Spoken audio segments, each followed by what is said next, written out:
Qadrli she'rlar, hozir sizlar bilan mayaklashib, sizlarning so'rovinglarga javob berib, anan o'zining o'sha adab axloq, iymon degan turadi. Chunki leksiyasini taqdirlamoqchi. Yoshlar ko'ngil burib o'tiribsizlar. Mana leksiya tugagandan so'rovlar bor. Belgilangan tartibda javob berasiz. Nurjizlar, xush kelibsiz.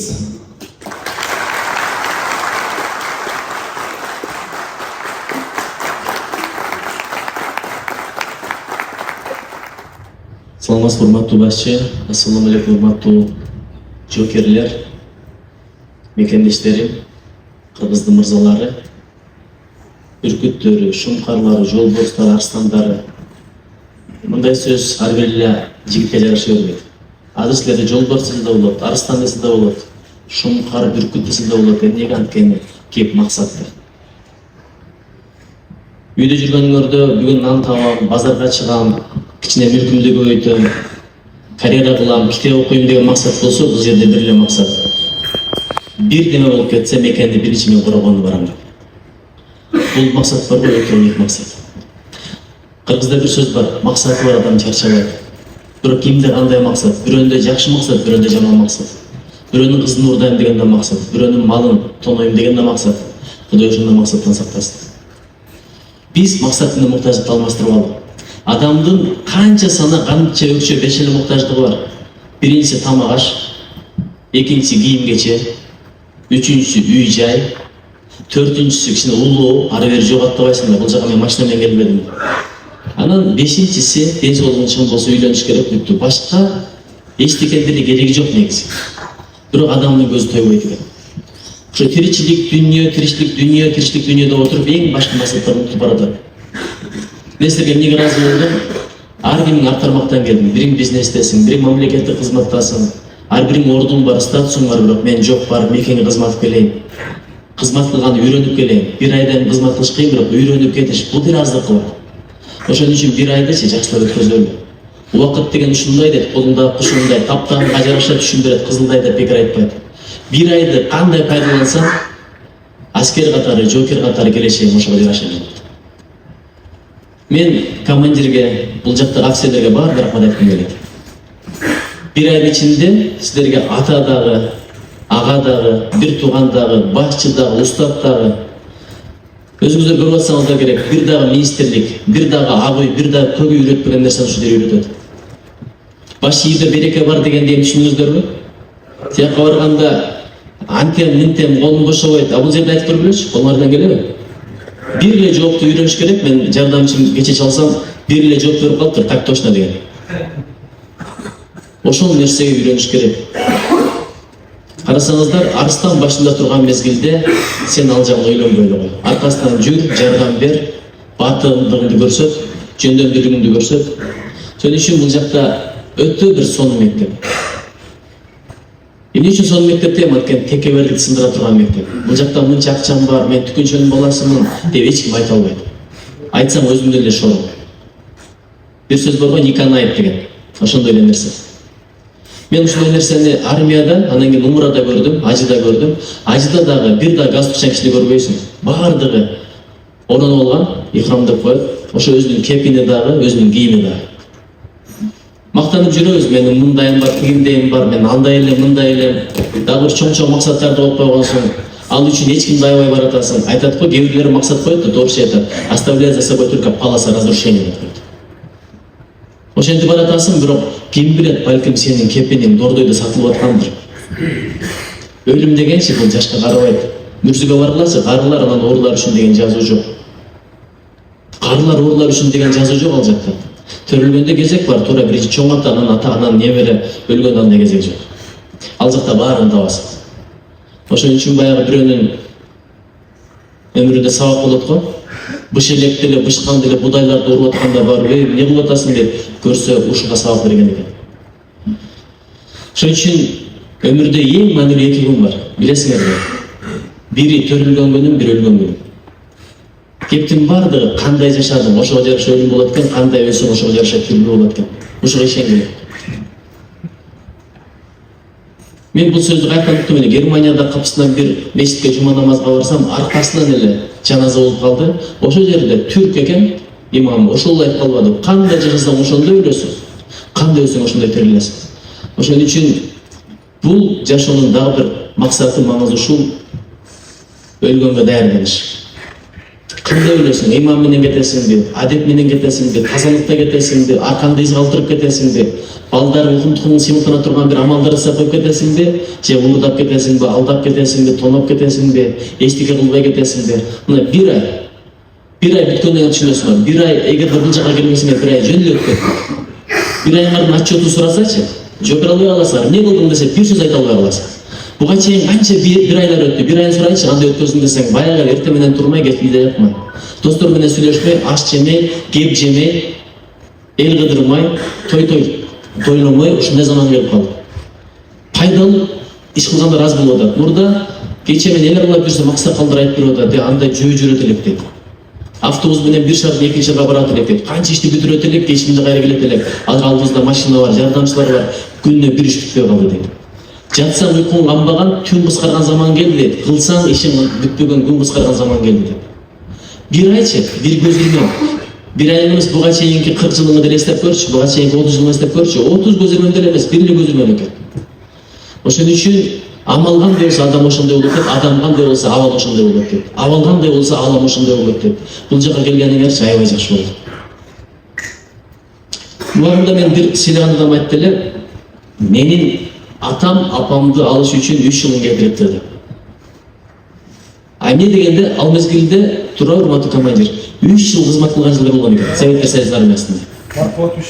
Ошондой болгон экен. Армияга барып келген сайын кыздар дагы бир балекети бар го, бир мандели бар го деп тийишмес экен. Бир заман келди, Кудайбектин аргысын армияга баргандардын кадыры түшүп, армияга барбагандардын кадыры көтөрүлдү. Аягында келип эмне болду? Мына шекараларда окуялар ошондой болуп атат. Мекенин кадыры билбеген адам армиянын да кадырын билбейт экен. Мен азыр келетип айттым. Бир себептер менен мен да кызмат кылбай калдым эле. Кызмат кылсам болобу десем, бир айлыкка мүмкүнчүлүк бар экен. Бирок бир жылдыкка мүмкүнчүлүк жок. Ишенесиңерби, мен даярленди ушу келип туруп эле кызмат кылгангачы. Билем, менден баламдай эле балдар келип мага деп болот, ага да даярмын. Ошого даяр болуш керек. Мен деген нерсе бар, адамды сындырган ошо. Бирок бир сабакты кече уктум, бирөөнүн батылдыгы бар дейт, жамандыгы бар дейт. Бирок сенин дейт, жакшылыгың бар дейт. Ал канчалык жаман болсо, сен жакшы болуп кете бер де, сенин жакшылыгың анын жамандыгын жеңсин. Анын жамандыгы сенин жакшылыгын жеңип кетсе, дүйнөдө жамандык жеңе баштайт дейт. Жамандык менен жеңилбейт экен, ушуну ишенип койгула. Жамандык жакшылык менен жеңилет. Ушул жерде анча жолу килден кетсе, кечирген үйрөнөт. Анткени жалаң жигиттер бар жерде раз деген сөздөр чыгып келет. Жүрчү, өзүңө ишенесиң деген сөздөр чыгып келет. Өзгөчө азыркы жаштарда сабыр азыраак. Биз мындай урушубуз кыйын эле. Азыркы жаштар көчөдө деле машина бирдеме болуп кетсе, жаш балдар улууга карабай эле чыгып бирөөлөр сөйлөп атат. Кетип калыш керек болуп калды, кечирип коюйын, менден кетип калды деп башка жол жок. Неге мындай нефть чукарып кетти? Балким телефондон, балким замандан, балким кымкуут күндөрдөн билбейм. Ошон үчүн бул жактын эң дагы бир маанилүү нерсеси адамдын туп мүнөзү тарыйланат. Текеберлик сынат. Тактошно деп буга чейин кимге айттыңар? Тур десе туруп, отур десе отуруп, ассалому алейкум десе алейкум ассалам деп жооп берген жок. Анткени устав боюнча ошондой. Алейкум ассалам деген жок, ушул бойдон калышты. Эреже деген эреже. Иресичте ийгилик болбойт деген ошол болот. Ушул ирет, ушундай тартип жашоодо да болсо жакшы болот, турмушта да болсо жакшы болот, өлкөдө да болсо жакшы болот. Бүт балекеттин баардыгы башаламандыктан. Баш көргөндү көз көрбөйт. Ошол тартипке үйрөнгөнүңөр өтө жакшы болот.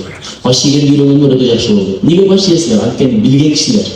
Азыр бүт баардыгы алым болуп кеткен. Молдолор эмес, бүт баары алым. Куранда мындай экен десе, бүт баарын талкуулап бересиңер. Хадисте мындай экен десе, по-моему деп бересиң. Апшкерк айткандай, устаз айткандай, по-моему эмес, ал по-твоему. Чындык башка, акыйкат башка. Билгендерди уккан заман артта калып турат. Баардыгы эле билер болуп кеткен. Ишенбесең, машина бузду деген ушул жерде отургандар 50% айтып берет. Мынтиш керек, антиш керек. Бүт баары ошол. Ашказан мору десең бир айтат, аны ич, муну ич. Бүт баардыгы врач болуп кеткен. Намаз жөнүндө сурасаң, баардыгы алым болуп кеткен. Бирок бул жака келгенде билдиңерби, аскер коргош өтө чоң. Мекенди коргош өтө чоң илим. Ошон үчүн баштап атасыңар. Тажрыйбасы, илими, билими бар. Өткөндө Тажикстанда болгон окуяда мага бир Ысык көлдүгүнүн телефон чалып тур. Түптүн Арал деген айылынан. Аябай жакшы жигит. Агай деп биз бир топ жигиттер топтолдук деп. Ошо Баткенге баралы деген. Ал бара турган жигит, Жолдош деген жигит, чындап мындай мекендеп büyüгөн жигит. Ушунчалык жакшы жигит.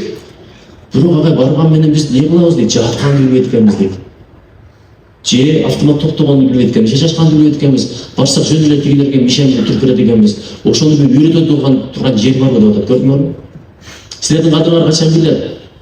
Будай бетин ары кылсын ошондой күндөрү. Баягы Тажикстанда болгон окуяларда. Мылтык кармаганды билгендердин баасычы ошондо билинет экен. Мекенди коргондордун баасы ошондо билинет экен.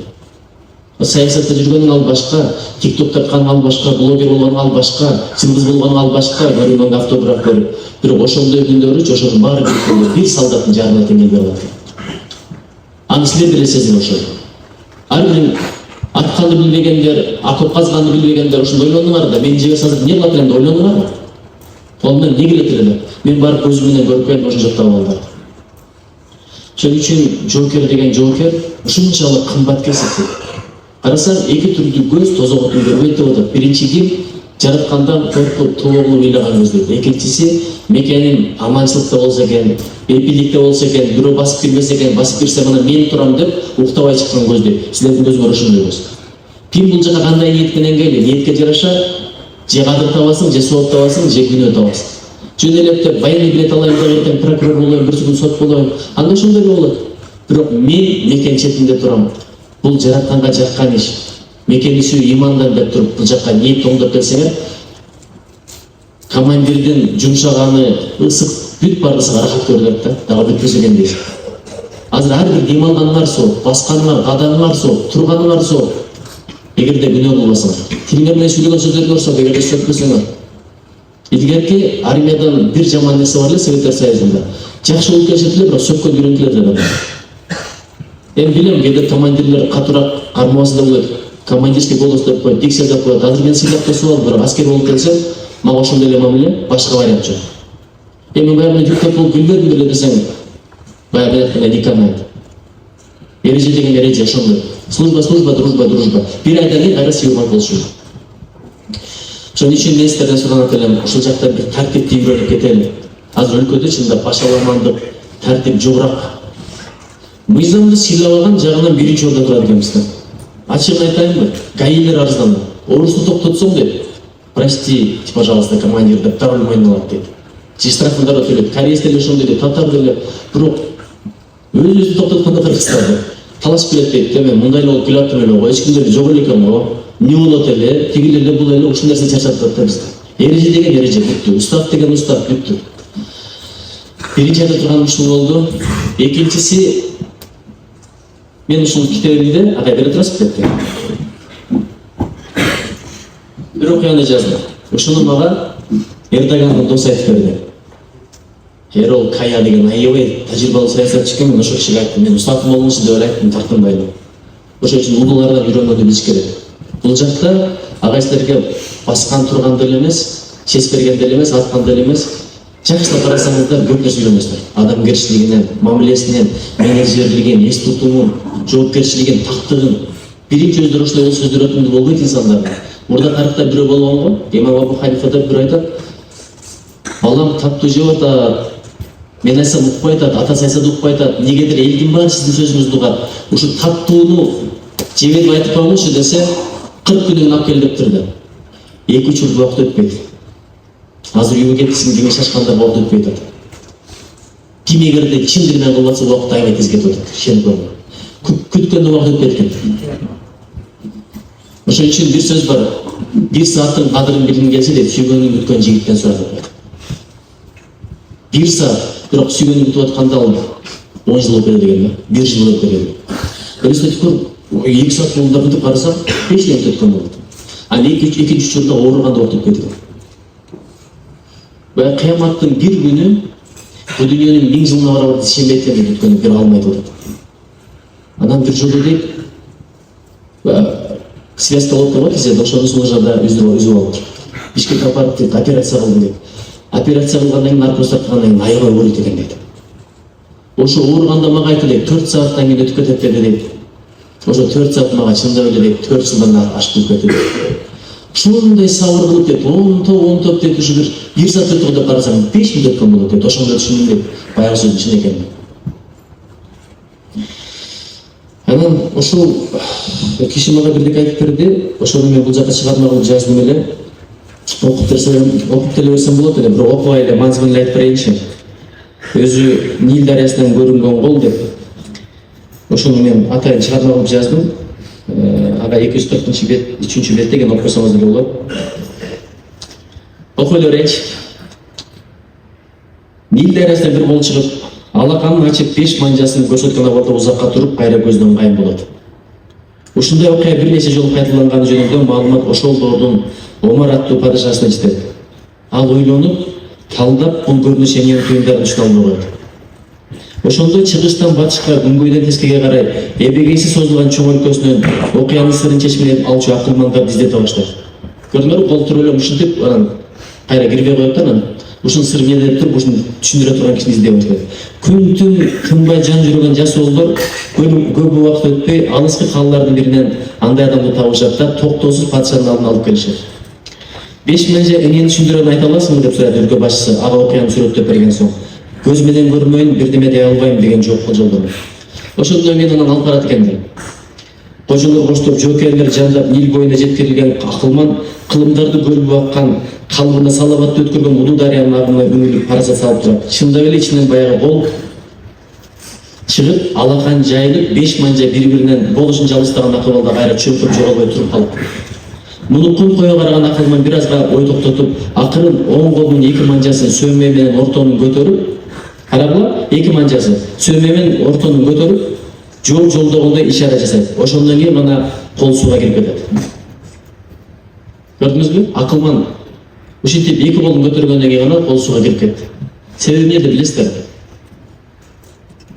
Бул үнсүз, сөзсүз баарлашын сырын түшүнбөгөн көпчүлүк майны чечмелесин күтүп дымыган бойдон акылмандын оозун карап туруп калышат. Сабырсыздана жардагандарды бир сыйра кыдырата тиктеген акылман токтоганы мындай дейт. Бул кол эгер сен чындап ишенген, мамилеге бекем, ыкыластуу жана берилген 5 эле дос же тарапташ тапсаң, дүйнөнү толук багындырсаң болот деген маани экен да.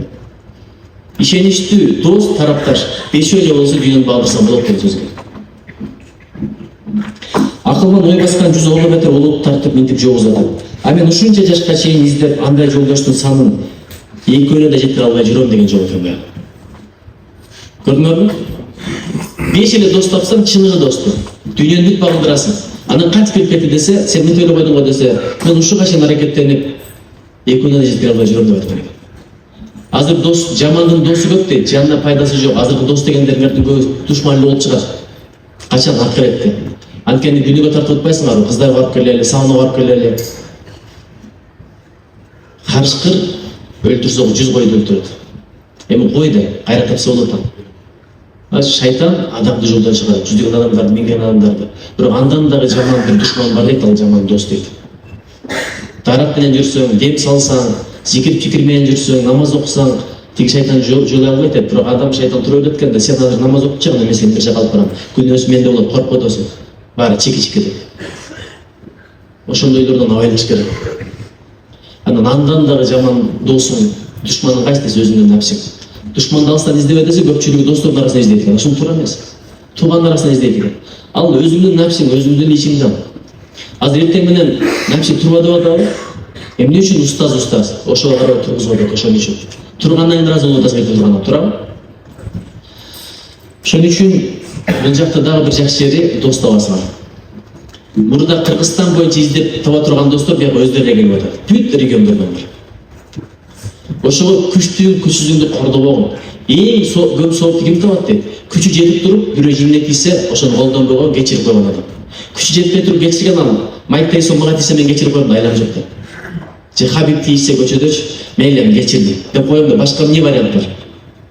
Бирок Хабиб жөнөкөй адамды кечирип койсо, ошол адамдын даражасы аябай бийик болот, Аллах аябай жагат экен. Алла Тааланын кудурети чексиз, бирок бизди кечирип жатпайбы? Ар бириң ортодо кемчилигиңди берге чыгарып топтоп койгулачы, бири менен бир адам сүйлөшпөй калат экен. Жараткан жашырып келип коет. Ошол үчүн бул жакта бириң күчтүүсүң, бириң мастер спорт, анча-мынча бирөө тилден кетип калат. Кечирип эле койгулачы, көзүң көгөртүп, мойнуң кайрып эле койгулачы. Күчүңөрдү көрсөтпөй эле койгулачы. Эмнеге билесиңерби? Балким ошол сенин келечекте удаңдыр. Балким начальнигиңдир. Кийин балаң анын кызы сүйүп калса шөңшөйүп ал да барасың. Арканды узун ташта деген ошол экен да, келечекте ойно деген. Кийин мындай кечирип койсо, токтоо болсо ошо утат экен. Бирөө түшүндө айтат экен, эртең менен ойгондагы көзүңө көрүнгөн биринчи нерсени же дейт экен. Турса эле тоолуп турат, тоолганды жейт. Бирок пайгамбар да жөн айтылган жок деп барып баскан сайын тоо кичирейип, акыры халвага айланып калат экен, ошол жеп алат экен. Мунун мааниси эмне дегенде, бул ачуу дейт экен да. Ачуу биринчи тоодой көрүнөт экен. Бирок өзүңдү кармасаң, сабыр кылсаң 90 секунд өткөрөт экен. Бүт баягы өлтүрмөй, бирин сындырмай, кордомой ошо 90 секундта болот экен да. 90 секунд өзүң кармап койсоң, баягы бул өтпөй турган убакыттардан 90 секунд араң өтөт, бирок ошондо өзүң аябай ыраазы болуп кетесиң. Аягы таттуу болот дейт. Ачуунун башы оор болот, чоң болот, бирок аягы таттуу кичинекей болот. Өзүңө эле жакшы дейт. Ошон үчүн бул жерде дагы бирдеке айтайын, көп урушуп талашпасаңар, көңүлдөрдү оорутпасаңар, ошол нерсени айткым келди. Анан үчүнчү нерсе, негизи 3 эле байлык бар. Биринчиси эң башкысы ыйман экен. Ыймандан өткөн байлык жок. Далилдеп берем. Эң башкы байлык бул ыйман. Эгер ыйманың болбосочу, берки байлыкты туура эмес жака колдоносуң да. Бирөө бар, байлыгы менен мечит салып атат, медресе салып атат, аскерлерге жардам берип атат, техникалык премия жардам берип атат. Ошондойлор дагы бар. Өзүнүн акчасына келип аскерлерге жардам бергендер бар, туурабы? Мына силер эртең көрсөң дрон алып бергендерди көргөм. Алла разы болсун. Муктаж болгондорго жардам бергендер бар. А бирөө ошондой акчасын айтып атам го, сауна, түнкү клубтар барып жүрөт. Эмнеге? Ыйман маселеси. Эки түрдүү бар. Ыйман оорусу бар, бири дененин оорусу бар. Дененин оорусу эми шифа берсин, албетте бирөө рак болуп атат, бирөөнүн көзү ооруп атат, бирөөнүн булагы ооруп атат, бирөөнүн ашказаны ооруп атат. Бирок бир дене оорусу ал өзүнө гана зыян экен да, бирок ыйман оорусу бүт элге зыян. Ууру дагы ошо ыйман оорусу экен. Канча элди сыздатып атпайбы? Коррупционер, ыйман оорусу канча элди сыздатып атат? Зинакор, канчалардын кызын сыздатып атат, атасын сыздатып атат, апасын сыздатып атат. Кыздар бузулсачы, балдар күнөөлүү. Эгерде кызым шаарды окуп атсың, курсагың ач экен, акчаң жетпей атыптыр, мынаны жөн эле тамак аш алып ичип койчу, мага кийим алып алчы деген адамдар көп болгондо кыздар бузулбайт эле. Кыздар бузулбайт болчу. Чечняга бардык деп, шортачан келатса, арлык эле бирөө биздин балдар сборго барып деп барасыздар. Же ММА'дин батырлары барганбы? Арып бала чыгып айтты дейт. Мына жакта канча жеңелер, эжелер, карындашты үрөтүп атат, мына жүргөнүңөр туура эмес деп койду дейт. Арып эле болот. Дукту карасаң, талашайын десе аныкы туура. Көрүп атасың го, Россияда. Бирөө сүрөтүп айтып алыптыр, проблема койчу. Мен байкем аз жөнөтөм деп. Чындап эле проблема болуптур, чечендин кызы экен. Эмнеге? Кайсыл элде кор тутушса зайыпты, ошол элдин эрине коет деп койду. Биздин кыздар азыр кысымдап атабыз, Москвадан антип кетти, мынтип кетти. Проблемаларда эмес, проблема бизде. Проблеманын өзүндө эмес, анын себебинде. Биз симптому кыздар, проблемасы бизбиз. Бул жактан дагы эмнеге үйрөнөсүң? Намустуулук үйрөнүп кетесиң. Анан намустуулук десе кыздарды байлап алып сабаган бар, эң намыссыздар ошол. Бизде канчалык ыйман болсо, көздү сактасак, кулакты сактасак, тилди сактасак, пикирди сактасак, көрөсүңөр го, мында каласың. Кыздарга намыс өзүнөн өзү келет. Айтасың, айт жүрөк андай болгон, Каникейне мындай болгон, Каникейненин күйөөсү ким болгон? Кеп ошондон башташ керек. Айшенин өзү мындай болгон, анын күйөөсү ким болгон? Фатименин өзү мындай болгон, анын күйөөсү ким болгон? Анын сен биринчи Алидей бол, аялың Фатимадай болсун мага. Ошон үчүн бул жактан намыс үйрөнүп кетели, көздү сактаган адам. Көздү сактаган адам кубаттуу болот. Энергиясы көп болот. Кеч карып, жүзүндө нур болот. Бузукулук бар го, кыздар менен бузукулук. Бул дүйнөдөгү эле жазасы ушул экен. Жүзүнүн нурун кетип калат экен. Сулуулугун кетип калат экен. Бир, экинчи кедейчилик келет экен. Анан өлүм бат болот экен. Канча келишкен жигит бар, Кудай таала ошол сулукту берген, бул да сымоо. Анан ошону беркиндей колдонуп жүрүп, бир карасаң эле нуру кеткен, күчү кеткен, акчасы кеткен, чөлбүрөп калган, эң аягында кедей болуп калган адамдар толтур. Ал деле бирөөнүн кызы го. Сенин да кызың болот. Сенин де эжең бар, карындашың бар, сенин де бир тууган тайжең бар. Ошолорду алардан көр. Жаным жигиттер отурган жерде ушундай темаларды сүйлөшүп коюш керек. Ошон үчүн урматтуу жоокерлер, батырлар, атайын Сүйлөсүн деп чакырыпсыздар. Мен билем араңарда азыр аябай мыкты жигиттер бар. Бир айлык курска бүт ийгиликтүү жигиттердин көпчүлүгү келсе керек. Бирок ошондой болсо эскерип осундай айттым. Биринчи байлык бул ыйман экен. Экинчи байлык бул ден соолук. Кыргыздар деле айткан го, биринчиси ден соолук, экинчи байлык ден соолук экен. Эгер ыйманы болбосо ден соолугу да туура эмес байланат экен. Ыйманы болбосо ден соолугу да туура эмес байланат экен. Кара, ден соолук деген эмне? Көз, кулак, өзү бакыт, сатып ала турган нерсе бакыт жок. Сатып албай турган нерселерде бакыт бар. Өмүрүңүздү сатып ала аласыңбы? Ким азыр мына жерде 30га чыккандар 20 жашта сатып ала алабы? Жок. Бүгүн 2024-жылдын 21-июль болду. 22-июль. 21-июль кетти, эми кыяматтан башка алдым айла келбейт. Бирок мына бүгүн чыккан айтат экен, амалга күбөмүн, сен тилиңе күбөмүн, көзгө күбөмүн, сөзүңө, ишиңе күбөмүн деп. Анан кечинде ушул күндөн отчет сураса ким эмне кылды десе кантип жооп берет? Азыр кыргыздын көбү эле сотко чыккылады, тойлоп жүрөт ошондой. Тойдун, отуруштун 30-дан 40-дан ашып туруп бар экен, санап чык. Баласына убакыт бербейт ошондо. Китебин ачып карап койбойт, күндөрүн ачып карап койбойт, бирок караколдо той десечи бир түндө барып келет ошо. Убактысы жок. Өзү күйөөсү UFC көрөт, Жераналдын голдорун көрөт, аялы болсо жана сериалдарды көрөт, корейский же турецкий. Андан кийин баласы жанына келсе барсың китеп оку дейт. Канекете китеп окуйбу. Анан айтабыз, кийинки жаштар окуп айтат, биз андай элек, мындай элек. Ошон үчүн баланы тарбиялашты эң жакшы жол айтып берейин, өзүңдү тарбиялаш керек экен. Бала сени көрүп анан өзгөрөт экен. Угуп эмес. Канча адамдардын эгер жалаң сөзгө болуп кетсек, биз оңолуп кетет. Бизге канча айтты, иштебейсиң, адам болбойсуң.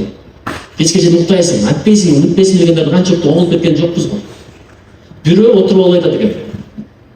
Ата, мен сенин баягы өнөрүңдү үйрөнүп алдым, кантип десе көрүп, күн сайын көрүп атып үйрөнүп алдым депмиш. Кылып көрдүм же, кылып көрүлөм, бирок мен үйрөнүп алдым депмиш. Десе анан кел балам чай ичели депчи. Чайга отурганда алдына өзүнө балды коюп турганы, алда эми баягы жокчулук заманда бал деген өтө кымбат нерсе. Анан балды өзү жептир. Баласы карап отурат дейт. Адепти карасаң атамага бер деп айта албаптыр. Анан бүткөндөн кийин балам балдын даамы кандай экен дептир. Мен кайдан билем дептир. Кандай билбейсиң десе, сиз жедиңиз, мен жеген жокмун десе, бирок сен көрүп отурбадыңбы деген экен. Азыр армиядагыларды көрүп эле билип койдум дегендер келгенде көрдүңөрбү? Кылмайсаң түшүнбөйсүң. Кылмайсаң түшүнбөйсүң. Ошон үчүн балдар бизден өрнөк. Сөз чакырат деп билгерчитет, бул Капырагайдын сөзү. Аябай сонун сөз да. Чын жалган жарытпай, чындык карытпай, калп айтсаң мен сага ыраазы эмесмин деп атсаң, телефон шылдырап калса, мен сураса жок деп койчу десең, кайсынын сесинде калат балам.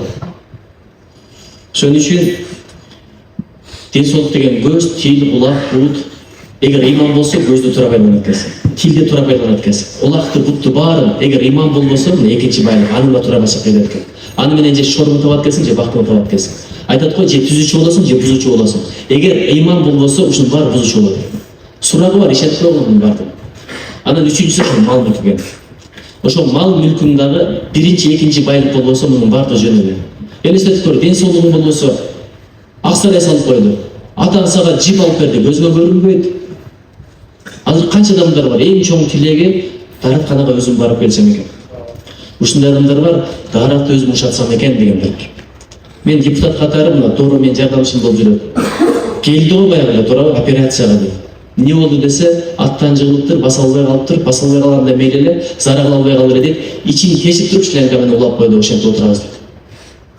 А сен бактыңды көрбөй атасың, бүт дүйнөнүн байлыгы апаңдын ичиңден Кудай берип барасың. Апаңдын ичинен бир чыпалак жок чыкса, бүт дүйнө бере албайт. Апанын ичи дейт, бул адамдын денеси толтура турган жер экен. 360 мүчө. Ошонун бирөө бир көз жок чыкса, бир кулак чыкса, адайлар болуп атпайбы? Бүт дүйнө, бүт медицина, бүт байлар биригип бере албайт. Анан бул дүйнө дейт, адеп ахлак, ыйман топтой турган жер экен, жакшы амал топтой турган жер экен. Эгер аны толтурбай кетсең, тиякта бүт аркы дүйнөдө биригип бере албайт экен. Анан ал жактан напсыны каалоо толтуруп турган нерсе деп берсин, алдымдар айтып берди. Мен ушуну айткым келди. Эң аягында бирдекени айтып берип, айтып берип, ошону менен бүтүрөйм. Чын убакыт армияга келсең деле өтөт, келбесең деле өтөт. Уктасаң деле өтөт, иштесең деле өтөт. Акчанын миллионерлери бар, миллиардерлери бар, бирок убакыттын миллиардери жок. Байдыкы деле 24 саат, кедейдики деле 24 саат. Эми генерал деп кое берейин, генералдыкы деле 24 саат, офицердики деле 24 саат. Андан көп эмес. Сууну топтосоң болот, убакыт топтосоң болот. Убакытчы бул кетпей турган нерсе эмес, жетпей турган нерсе. Ушу убакыт түгөнбөгөндөй сотка чукула алмай, ойду тууну сүйлөмөй, карап отурсаң убактысына кетип атат. Ошого эң биринчи сурак убакыттан болот. Төрөлгөндөн баштап кээ бир нерсе көбөйөт, акыл көбөйөт, күч көбөйөт, бой чоңойот, байлык көбөйөт, бирок бир нерсе азайып кете берет, анын аты убакыт. Кечээ 64-кө мен Сергей Ем деген агайым чыкты. Ошо айтып атпайбы, туулган күнүң менен десе, зачем дейт. Стареешь каждым годом дейт. Это и напоминает об этом дейт. Мага деле азыр туулган күнүң менен деген өлүмгө жакындашым деген боло баштады. Ачын туулган күнүң менен несине сүйүнөсүң? Бир адам падыша болуп туруп, ушундай атактуу падыша болгон экен, бирок көрүнө бул ушундай болуп, мынча жыл туулган, мынча жыл жашаган, мынча жыл башкарган, бирок 3 келе чыгып өлүп калган деп жаздырып коюптур. Анан бул кандайча десе, ошончо жашап, ошончо атактуу падыша болуп, өмүрүндө 3 гана иш өзүнө жаткан экен. Мен да 3 эле ишти алып аткардым. Ошол гана менин өмүрүм, ал гана жөн эле текке кетип аткан экен. Анан аны көрүп туруп берки жанда ошол сураганчы айткан экен, мен өлгөндө, мына азыр мен 80-90-80ге чыгып атам, мен өлгөндө ал туулбай жатып эле өлүп калган деп жазып койгулачы деген. Азыр силер эмне деп айтат элеңер? Мактанар, Алланын алдында мактанар, кайсы ишибиз бар? Ушактанчы план коюп кетиңиздер, максат коюп кетиңиздер. Отуруп алып, Кудай буйрса мен барганда мынтем тигинтем жазсаңыздар, жазган нерсе чындыкка айланат экен. Менин көзүм жетип жүрөт булар. Анан 97% адамдар жөн эле чыгып кетет экен. Эң чоң арман ошо. Ошон үчүн убакытты туура пайдаланалы. Убакыт бир кетет. Баягында айтып коюп, бир жылдын кадырын билгиң келсе дейт, окуудан өтпөй калгандан сура дейт. Бир айдын кадырын билгиң келсе дейт, ара туруп айына жетпей койгон аялдан сура дейт. Бир жуманын кадырын билгиң келсе дейт, дагы бир айткым келип атат, бир айдын кадырын билгиң келсе, бир айга армияга баргандардан сура дейт. Анан бир жуманын кадырын билгиң келсе дейт, бир жуманын кадырын билгиң келсе, анда дейт, гезиттин редакторунан сура. Гезитчи бала кайра кийгисин чыгарып атат, ийгиба кыйналышат экен. Анан бир күндүн кадырын унутуп атам, сен айткандай, бир сааттын кадырын билгиң келсе, сүйгөнүн күткөн жигиттен сура дейт. Бир минуттун кадырын билгиң келсе, самолеттен кечип калгандан сура дейт. Bir sekundun kadri bilgin gelse de, bir sekundun janında turganды баштап кеткенин сурайт. 0,000 1 секундун кадри билгин келсе де, Олимпиадада экинчи келгенин сурайт. Убакыт аябай кымбат нерсе. Мына бир айды ким кандай, агайлар пайдаланып атат, бир айды көрүп атат да, ким туура пайдаланат көрүп атасыздар. Ким туура эмес, эптеп эле жатты турду, так точно башка эчтеке үйрөнгөн жок, андый көрүп атат. Ошон үчүн ар ким өзүнө кылат экен. İştese de özünü, yürünse de özünü, aytat koy, жақсы kılsan özünü, жаман kılsan özünü, öyle karap tükürse, hayrat çöktü özüme de koydu. Şoň üçin убакытты туура пайдаланалы. Şu кыргыз убакытын аябай ысырап кылып атат, акчасын ысырап кылып атат. Карагыла, мечитти бир араб куруп берет. Куруп берген экен, келсе айтыптыр, ачылышына келсе. Ушунча болду, немесин да кылып койбойсуңбу, канализациясын да кылып койбойсуңбу деген экен, аябай таратыптыр. Эмне үчүн араб куруп берет? Анткени ал жылдыкка кой сойбойт, ошону топтойт да анан куруп берет. А биздики бүт эле соймой, ичмей, жемей. Ичесиң, ичкениң каяка кетет, билесиңер, ошол эле жашап турубуз. Ичкениң деле топурак, жегениң деле топурак. Өзүң эле бир топуракка айланасың. Бир бийигирээк өлгөн болчу. Жолубузду Кытай кылып берсе, алтыбызды канадалыктар басса, мечитибизди түрк менен араб куруп берсе, биз эмне кылабыз? Жол курган компанияларды ачып караса, кетме менен күрөктү берет бизди кыргыздар. Ошо жигиттер намысына келмесе, бул нерсе оңуна келбейт экен. Ошон үчүн бир максатты чоң-чоң коелу. Ушунча адам бир максат койсочу, иш кылмаса деле алга кетип калат экен да. Мейли жакшы максат болсун, жаман максат болсун. Кээ бирөөлөр күчтүү го, жаман эле болсо да күчтүү. Эмнеге? Анткени алардын максаты бир экен, жүрөктөр баштап бириктирип. Ошон үчүн Кудай бизге ынтымак берсин. Эң айрым айткым келгени окуя ушу менен бүтүрөм. Бир ушуну бир чыгарма кылып, өзү алдын айтпаш керек экен, бирдекенчи, мен ушул нерсе айтып коем. Бир жакшы максатың болсо айтып кой, ошондо жараткан жардам берет. Айтып койдумбу, аткарбаган көйлү көрдүңөрбү? Ошого адамдын ийгилиги бар жерде, нематы жакшылыгы бар жерде көрө албастык кошулуп өткөн. Ушу болбой калса экен деп тилеп кошулуп өткөн. Ошон үчүн айтпа, үйлөнөр кызымды досума деп айтпайбы. Дос деген дос эми, дос ишем деген досуңа кел самантыгат постуңа деп айтчы эле. Кээ бирлер сыртынан дос болгон менен ичинде эмне болгонун билбейсиңер. Пендебиз да бардырбыз. Көрө албастык деген бар, ич тартык деген бар. Тиги кызга бирдеме деп коюшу мүмкүн, сабал кыз жөнүндө бирдеме деп коюшу мүмкүн. Ошон үчүн айтпа дейт да. Бизнес баштап атасың, айтпай башка. Бир китеп жазып атасың, айтпа. Мен ошон үчүн айтпай эле коеюнчу, бирок блокер айтпай коеюн.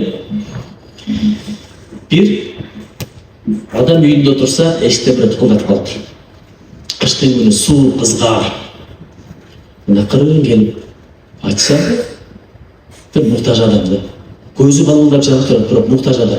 Кээ бирлер бар го, муну кесип кылып алган. Ал көрүнүп турат да муктаж экен. Эркек киши суранып келсе, аялга боло берет. Эркекке сураган жаман кыйын. Ишенбесеңер өзүңөр бирөөдөн бир кээде мындай муктаждын сураган жаман кыйынбы? Ошого бирөө сурап келсе дейт, жөн эле акыл айта бербе дейт, десең иштебейсиңби, айтпайсыңбы, ден соолугуң жакшы экен го деп. Жок деген унчукпай кетир дейт да. Айтып турдубу дейт. Балким чындап эле муктаждыр. Анан ошо суранып, мындай муктаж адам дейт, анан айтып турду, кичине курсагым ачты, эшикте суук болуп атат, үшүп атам. Эми айла жоктон эшикти тыкылдаттым, үйүм бар мындай жаркырап турат. Ошого мындай болмаган келишинче жардам берип койсоңор жакшы болот эле дегенде, киши эркек киши ачыптыр, унчукпай туруп басып кирип кетип калыптыр. Карагыла сыртына карап баа бербей дейт. Ошенткен менен баары райым айтыптыр. Анага немелер берип койчу. Мына кийимди берип кой, мына алтынды, мына бүт баарын берип койчу, мына тамакты да берип койчу деп. Анан аялы чыгып бериптир, тиги кетти ошол эле. Анан арадан бир топ өтүп, тагдырды караңыз. Ошол кайырчы дагы падыша болуптур. Ошондон ожалып жөндөмдүү адам экен, ошентип туруп алып бөлкөө падыша болуп калат. Анан баягы садага берген киши дагы бөлкөө падыша болуп калат. Ал заманда эки өлкө согушуп кетишкен. Эки өлкө согушуп кетип, кайыр сурагандын өлкөсү кайыр бергендин өлкөсүн багындырып алат да. Падышасын алып келип зынданга салып таштайт. Баягы акылынан кыран аял баары билет экен. Ким падыша экен. Күйөөсү зынданда болуп калды. Падыша жеңилип калды. Падышанын аялы эми падыша болбой калды да. Бир муктаж бечара болуп кербендерге коштуп анан тигилердин өлкөсүнүн борборуна барат. Ал заманда поезд жок, самолет жок, машина жок, жөө жылмалап кыйналып атып барат. Бул сапардын азабы бар го, бул көр азабы деп бекер айтпайт, жол азабы. Ушундай кыйналып барат. Анан кыйналып барса эле падыша күтүп алат да. Азыр президентке кире албайсыңар. Министрге да кириш кыйын, депутатка да кириш кыйын. Ошол жерде анын айласын издеп байкы жүрөт экен. Ар кимден бирдеме сурап, бир саат тургузуп, эптеп падышага кирип алсам болот эле деп. Анан падышага бир жетет экен, ошол жерде качанча бир аял жүрөт деп. Анан алып киргилечи дейт экен. Алып кирген менен, урматтуу падышам, эмне маселе менен келдиңиз? Качандан бери жүрөт экенсиз десе, бир эле маселем бар экен. Кандай десе, сиз бир муктаж болгон күндөрүңүз болду беле десе, болгон дейт экен. Ошондо сизге бир жардам бергендер болгонбу десе, бир адам мага ушундай бир жардам берген. Ошону таппай жүрөм дейт экен. Ошого бир кызмат кылсам деп, ошонун бир батасын алсам деп жүрөм. Десе, эмес ушул адам колуңузда дейт экен. Кандай десе, зынданга салып турган падыша ошол болгон дейт экен. Кандайча, мен ошол аялмын дейт экен. Ушундай барып кечирим сурап, өзү барып желдеттер эмес. Кол менен чыгарып зындандан, кучактап, алдына тизелеп кечирип сурайт экен. Айтып койбойт белеңиз. Бир ооз айтып койбойт белеңиз. Согуш атканда биринчиден айтып койсоңуз болмок. Же бул жака түшкөндө жөнөтүп айтып койсоңуз болмок, падышаны айтып койбой. Мен кайдан билдим? Мени кечириңиз. Не кылайын дептир. Каалайсызбы? Качыр алтын берейин дептир. Каалайсыз мамлекетиңизге тикелеп берейин дептир. Кызматыңызды кылайын. Десе ушундай зыңкыйып туруп аткан экен баягы. Биринчи жолу зыңкыйып кирип кеткенде. Сизге менин жардам бергенин ким айтты дептир. Десе аялыңыз келип айтты деген экен. Аялымды чакыргылай десептир. Аял келгенде аябай нааразы болгон экен. Сен эмнеге айттың? Менде эле колуман келет эле. Мен ал жакшылыкты бул үчүн кылган жок элем го. Мен ал жакшылыкты Алла Таала үчүн кылган болчумун. Сыйдыгымды Алла Тааладан күтүп аттым эле. Эми сен падышага айтып койдуң, бул мага сыйдыгын берип атат, ошо менен теги сыйдыктан куруп калдым деген экен. Ыкылас деген ошондой болот. Жакшылык адам ошондой болуш керек. Да бизде кичине жакшылык кылып коюп, биз депутаттар көрүнмөдө сүргөтүп жүрөбүз. Биз бияга бир пакет берип койдук, бияга бир көпүрө куруп берип койдук. Аны деле биз кылган жокпуз, өкмөттүн акчасына кылып атат. Ушу мактангандан Кудай сактасын. Эмнеге мактанат десе көрсө эл да кыйнап кеткенде эмне кылып койдуң депчи. Ошо нафсиң ушинтип барып зорго кармайсың да. Ошон үчүн эчтеке кылбагандай эле жүрө берсең гаражанда жүрүп отуруп койдуң. Беде эле скромный жигиттердин кадыры чоң, туурабы? Скромный жигиттердин. Ошо Кудай болбосун, коргосун жигиттер. Чоң рахмат силерге. Мекенди коргойм деп келгениңерге рахмат. Ошол ниетиңерге рахмат. Кылбай койсоңор да эч ким эчтеме демек эмес бул. Ыктыярдуу нерсе. Ыктыяр болгон үчүн дагы силердин сууңар аябай чоң. Мидет болгондо да башкача болчу. Көзүңөрдө көрүп турам мындай күйүп турган көздөр көп экен, ошолор өчпөсүн. Ошол жерден дос таап кеткиле, бир тууган таап кеткиле. Эң башкысы устаттардын батасын алып кеткиле. Батасын ал дегенде қой сойып, қолына су құйып емес, айтқандарын тақ атқарып, баш иіп, көңілін орытпай, көңілін жібітсең эле болду, берген бата ошол экен. Мындай эле кетип атып, сени тааныбайм. Жөн ушул жигит жакшы жигит экен деп койсо, ошо бата экен деп көрсө. Анан муну болбогор экен деп койсо, ошол назардан калып калат экенсиң. Устазды батасын албаган ожа алып кеткен эмес, бул бар нерсе. Өзбек туугандардын бир жакшы сыпаты бар, хунар деп коет. Кичинекей кезинен балдарды өнөргө үйрөтөт да. Бизге окшоп прокурор бол, анан юрист бол, сот бол эмес, өнөргө үйрөтөт. Анан ошол балдар бир 5-6 жыл колунда жүрөт, эч кыянат кылбайт. Атайын бекитип акча берсем дагы апарып устатып берет. Ошол кишинин батасын алмайсам мен бертин алмайм дейт. Акыры батасын ырымын кылат экен, батасын белекпешке кимдер батасын бергенден өзүнчө бизнес ачып келет экен. Ошон үчүн азырчы бир айда устаттардын батасын алып калуулар. Устаттарга тазим этели. Чоң рахмат. Ушунча кесиптен урматтуу офицерлер, ушул кесипти тандап алдыңыз. Бул деген эмне? Кокус бирден болуп кетсе өлүмгө биринчи мен барам деген кесип. Ошон үчүн булардынчы кызмат кылган ар бир кадамы, ар бир дем алганы, мунун соолун чак барганда көрөбүз. Карасаң амалды Алла Таала көрсөтүп койгон, бирок соопту жашырып койгон. Бир соопту көрсөтсө адам жүрөгү көтөрө албай өлүп калат экен, ошон үчүн көрсөтпөйт экен. А тияка барганда атаңдын көрү, ушунун ордуна мен иштегенде деп айтабыз көрөсүңөр. Мекен деген бирөө, адамдын өмүрү бирөө, адамдын жүрөгү бирөө, адамдын боору бирөө, адамдын атасы, апасы, тили бирөө. Ошо бир мекен үчүн бир өмүрдү берем деген ошого келет да.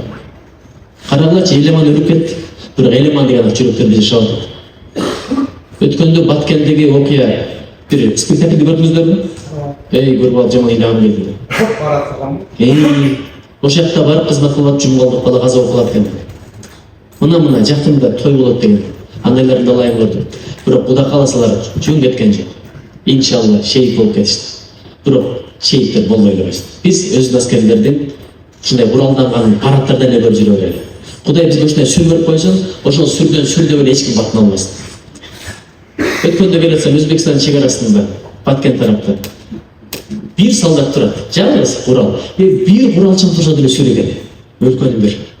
Иш куралы жок эле ушул форма менен жүрсөңөрчү, мындай көңүл көтөрүлөт деп, ошо жигиттер шумкадар бар болуп калса, тынчыктай берсек болот деп. Ошол адамдардын ошентип ойлонгону көңүл тынчыганда соғыстар келет. Ошон үчүн урматтуу генералдар, мен дайыма генерал деп коюп форма кийгендер анткени тилек ошондой. Мен тилиме карагыла, тилиме карабала, дилиме карагыла. Генерал десем көбү таң калат. Амин деп кой, ичиңен деп кой. Ошон үчүн урматтуу генералдар, Кудай колдосун силер. Ушул кесипти тандагандарга чоң рахмат. Кыйраткан айлыгы деле жок. Кыйраткан бизнеси деле жок. Бизнес жок буларда. Каяка барса үй бүлөсү кошо жүрөт. Квартира алган күндөр болот. Бир жолу барсам, Шамал сайда депутаттын бир кыз аягына чейин турду. Адамдар бирден жолукту, сүрөткө түштү, башка кылды, ушун кийип турат. Ал сүрөткө түшөйүн дегендер ой жок. Жогуча келин экен, жанында кичинекей баласы. Анан аягында келип айтты: "Биз бул жака кызмат кылган келгенбиз" деди. Шамал сайда бар го, аскер болгон. Анан кызмат кылып аткан мезгилде Баткенге бүйөм командировкага жиберди. Ошол жакта бир жылга жакын жүрдү. Анан келип бир жума жашагандан кийин кайра эле шашлык чакырып кетти. Же бизди ошо жака апарып койгула, же бүйөм алып бергилечи. Көзү ушундай бир ыйлаганы турат да, ысык жаңда байкуш. Ошондой курманчылык менен мекенге кызмат кылып жүрөттүр. Анан дагы пенсияга кеткенден кийин үй алыш проблема. Ошол менен айтып атам, пенсияга чыккандыга деле бере бергилечи, олар менен кимге кызмат кылды? Кезеге турат экен, ипотека. Анан кезеге жетпей чыгып кетсе, сытып коет экен. Бул эмне деген нерсе? Ошону эми чогуу кылалы. Ушул аскер адамды сыйлаган өлкө кем болбойт экен. Америкалыктардын бир жакшы жери жөнөкөй эле билет алматса самолетко. Бизнес кылып коюп кеткен да, формасын көрүп элечи. Ошон үчүн алардын армиясы күчтүү. Ошон үчүн мамлекет күчтүү. Туркияга баргылачы аскерлерди кандай сыйлайт. Ошон үчүн аскерлерди, милицияларды сыйлаш керек. Погончондор сыйлаш керек. Бир күн погончондор иштебей койду эле эмне болду? 24 март менен 7 апрелде. Бир күн эле иштебей койду. Аларды сөгүп атабыз, андай мындай деп. Ошого погончондорго Кудай омат берсин, жөлөт берсин. Кудайым өзү колдоп, өзү коргосун. Эгер менин сөзүмөн кетсе, көзүмөн кетсе, амалыман кетсе кечирим сурайм. Мен болгону өкүмдү аткардым. Мен деле баш ийип бердим.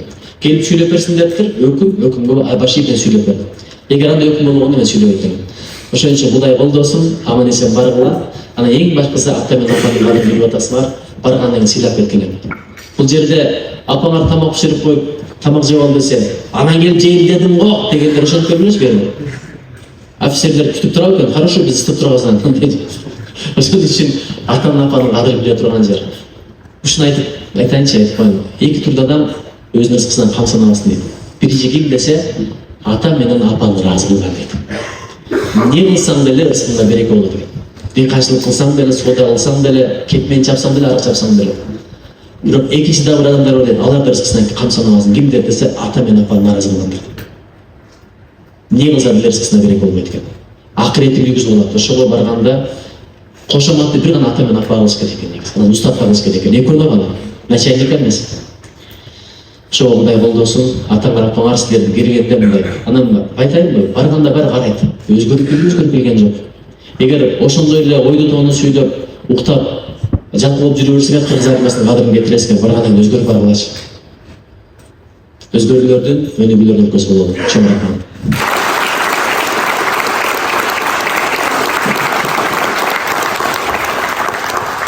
Чоң рахмат.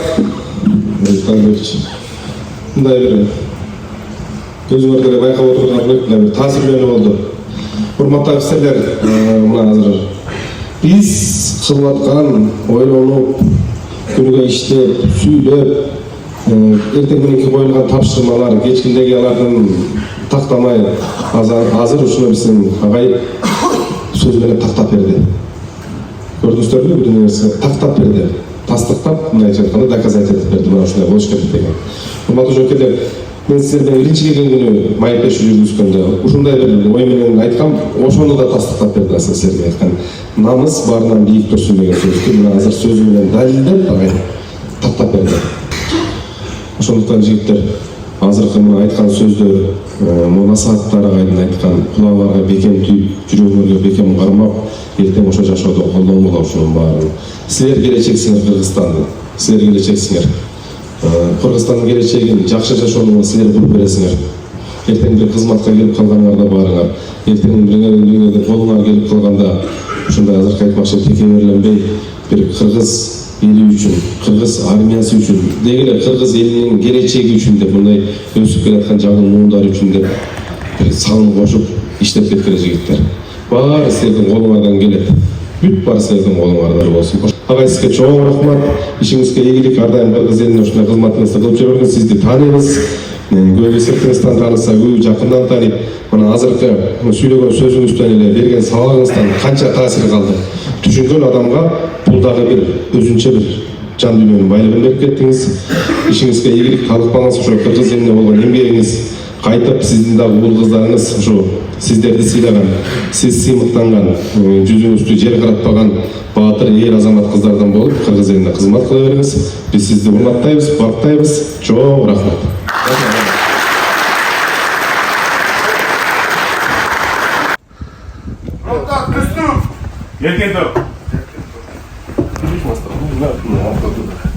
Медаль тастыкталды мына. Баары окшош деп атат деген. Окшош эч кандай привилегия жок, түрөсүнүн мындай деген. Ушуну канча күндө үйрөнөт мындай заправка кылганда? Канча күндө үйрөнөт? Келгендер? Келгендер. Канча убакыт берет кийингенге, неметкенге заправкалана?